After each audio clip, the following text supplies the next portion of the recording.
Hello दोस्तों, नमस्कार। स्वागत है आपका मेरी एक और नई वीडियो में। जब गरीब गरीब महिला गई जंगल में लकड़ी काटने तो जंगल के अधिकारी करने लगा उसके साथ जबरदस्ती। तो महिला ने कुछ ऐसा किया जो कहानी में इस प्रकार है।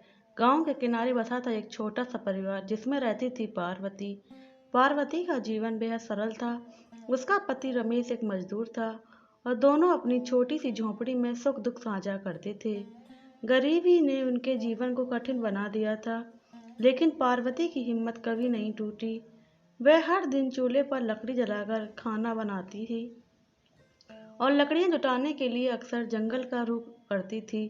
पार्वती ने एक दिन सोचा कि बरसात के मौसम में लकड़ी इकट्ठा करना कठिन हो जाएगा, इसलिए उसने जंगल से थोड़ी ज़्यादा लकड़ी इकट्ठा करने का मन बनाया।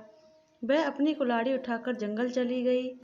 वहां पहुंचकर उसने एक हरे पेड़ की मजबूत डाल पर नजर डाली और उसे काटने लगी। पेड़ की डाल आधी कट चुकी थी। तभी अचानक वहां वन अधिकारी सुरेश आ पहुंचा। सुरेश का काम था जंगल की सुरक्षा करना, लेकिन उसकी नीयत कुछ और ही थी। सुरेश ने पार्वती को डांटते हुए कहा, तुम्हें पता है कि हरा पेड़ काटना अपराध है। मैं तुम्हारे खिलाफ शिकायत दर्ज करूंगा और तुम्हें सजा होगी। पार्वती ने विनम्रता से जवाब दिया, साहब गुस्सा मत होइए, यह डाल अब तक आधी कट चुकी है और बस गिरने ही वाली है। आप मुझे नीचे उतरने दीजिए, फिर जो करना है कर लीजिए। सुरेश ने उसकी बात मान ली और डाल को खींचकर गिरा दिया। पार्वती नीचे उतर आई और फिर बोली, साहब पहली बार है, गलती माफ कर दीजिए। मैं पेड़ नहीं काट रही थी, बस डाल ही तो काटी है। सुरेश की नजरें पार्वती के गठीले और मेहनती बदन पर टिक गईं। उसकी नीयत अब साफ दिखाई देने लगी। उसने पार्वती से कहा, अगर तुम थोड़ी देर मेरे साथ बिताओ और मुझे खुश कर दो तो मैं कोई शिकायत दर्ज नहीं करूँगा।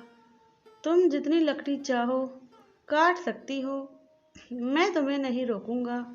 पार्वती ने तुरंत अपनी सख्त और ईमानदार नज़रों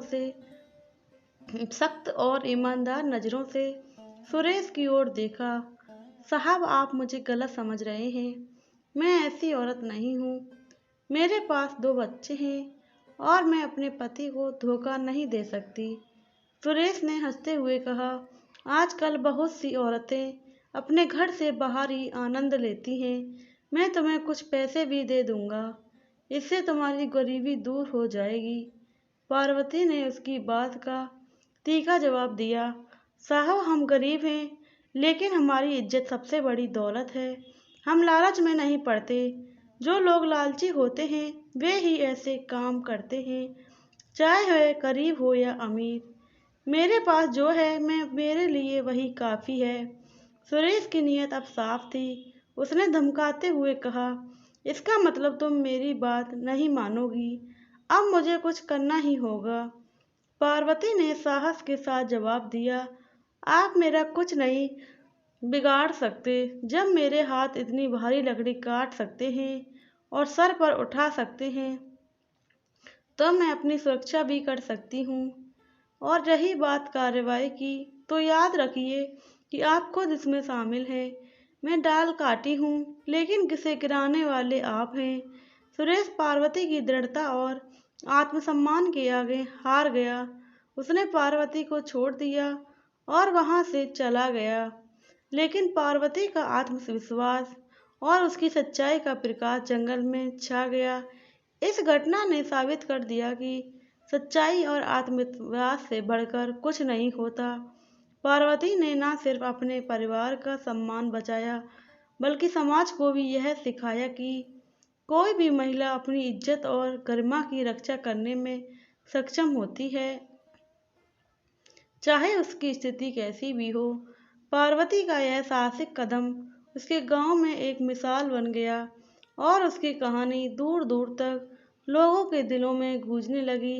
प्लीज़ दोस्तों, कहानी कैसी लगी वीडियो के कमेंट में ज़रूर बताएं। वीडियो अच्छी लगी चैनल सब्सक्राइब करें, लाइक करें, शेयर करना बिल्कुल ना भूलें, बेल आइकन को प्रेस करें, जिससे आगे आने वाली वीडियो की नोटिफिकेशन आप तक पहुंचती रहे। मिलते हैं आपको आगे आने वाली वीडियो में। जय श्री राम, राधे राधे, जय श्री।